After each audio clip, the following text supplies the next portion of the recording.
La tension retombe en Pologne après qu'un missile a fait 2 morts dans l'est du pays. La thèse d'un tir de défense ukrainien est désormais privilégiée. Le mouvement de protestation se poursuit en Iran alors que la répression est toujours aussi violente. 3 manifestants ont été condamnés à mort ce mercredi.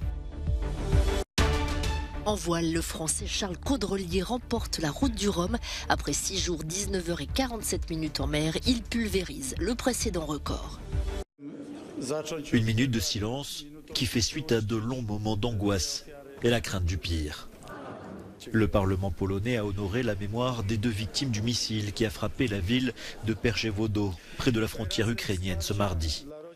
Après des heures de conjecture quant à savoir si la Pologne allait invoquer la protection de l'OTAN, Varsovie a déterminé qu'il ne s'agissait pas de la Russie, mais très probablement d'un missile antiaérien tiré par l'Ukraine, accidentellement tombé côté polonais. Le président ukrainien nie et demande à être associé à l'enquête.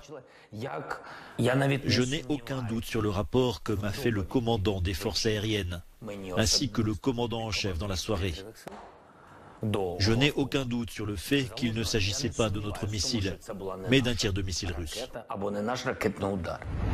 La Russie, qui a nié dès le début avoir quelque chose à voir avec ce qu'il s'est passé, a convoqué l'ambassadeur polonais pour exprimer son mécontentement quant à la façon dont l'affaire a été traitée. Moscou a néanmoins salué la tempérance des États-Unis, qui ont appelé très rapidement au calme, mais Washington est clair quant à la responsabilité finale.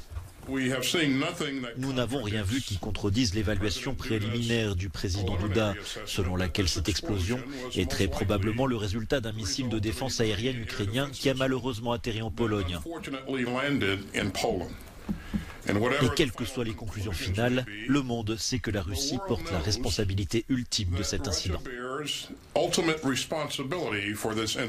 L'UE et l'OTAN partagent la même conclusion. Ce qu'il s'est passé en Pologne était non intentionnel et les 2 personnes mortes sont des victimes collatérales. Les forces russes ont mené la plus grande série de frappes de missiles contre les infrastructures critiques ukrainiennes depuis le début de la guerre. Selon l'ISW, l'Institut pour l'étude de la guerre, il est peu probable que les dommages causés à l'infrastructure énergétique ukrainienne brisent le moral de la population, étant donné l'amélioration des défenses aériennes du pays et les récentes victoires dans la région de Kherson. Selon des sources ukrainiennes et russes, les forces russes ont frappé des cibles à Kiev ainsi que dans les régions de Rivne, Zitomir, Lviv, Khmelnytsky, Poltava, Vinstia, Odessa, Kirovorad, Cherkassy, Volyn et Kharkiv. L'état-major ukrainien a indiqué que sur plus de 90 missiles lancés par la Russie, les défenses aériennes ukrainiennes ont abattu plus de 70 missiles de croisière russes et tous les drones le 15 novembre. Toujours selon l'ISW, l'augmentation du pourcentage de réussite des tirs par l'Ukraine illustre l'amélioration des défenses aériennes ukrainiennes au cours du mois dernier. Et l'état-major ukrainien a attribué cette amélioration à l'efficacité des systèmes de défense aérienne fournis par l'Occident. Pour la première fois, le territoire d'un pays de l'OTAN a été frappé au cours de la guerre. Un missile est tombé en Pologne. Le ministère russe de la Défense a démenti l'implication de la Russie en déclarant qu'aucune frappe n'avait été effectuée sur des cibles proches de la frontière entre l'Ukraine et la Pologne.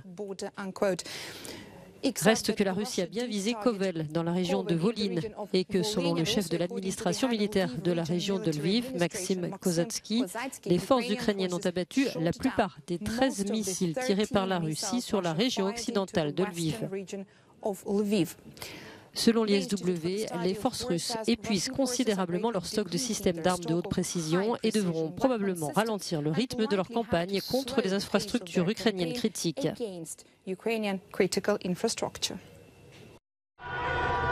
Malgré la répression, les semaines passent et les manifestations se poursuivent en Iran.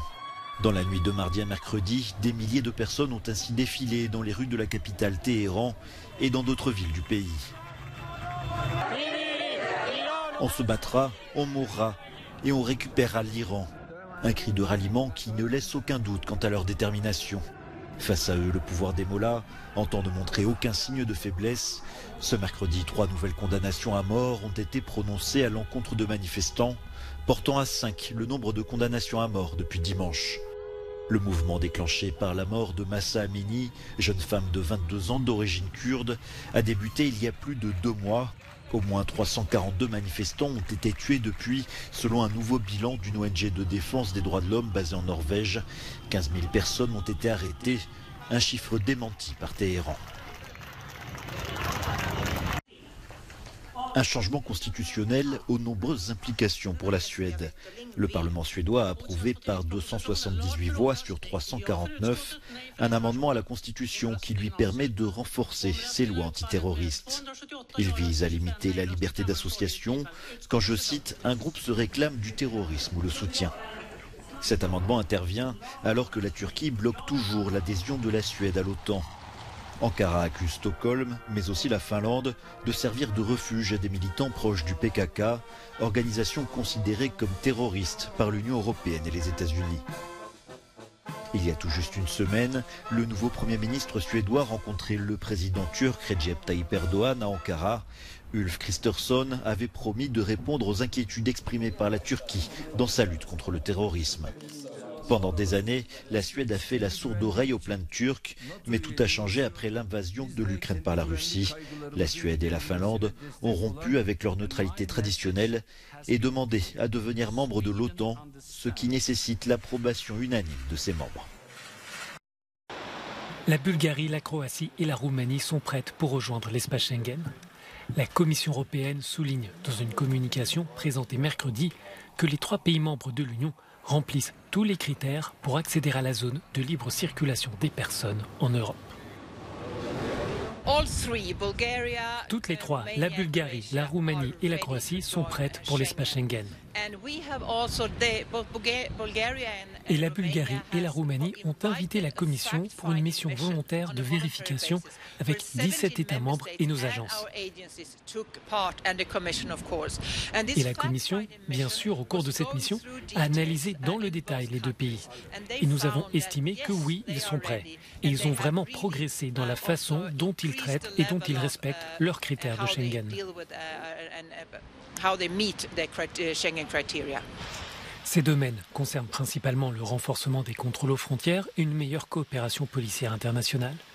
Mais des inquiétudes demeurent. Certains États, dont les Pays-Bas, émettent des réserves en matière de sécurité et de crime organisé. Enfin, des questions se posent sur les enjeux migratoires. Les 3 candidats sont situés sur la route des Balkans, empruntée par les demandeurs d'asile qui tentent de rejoindre l'Union européenne.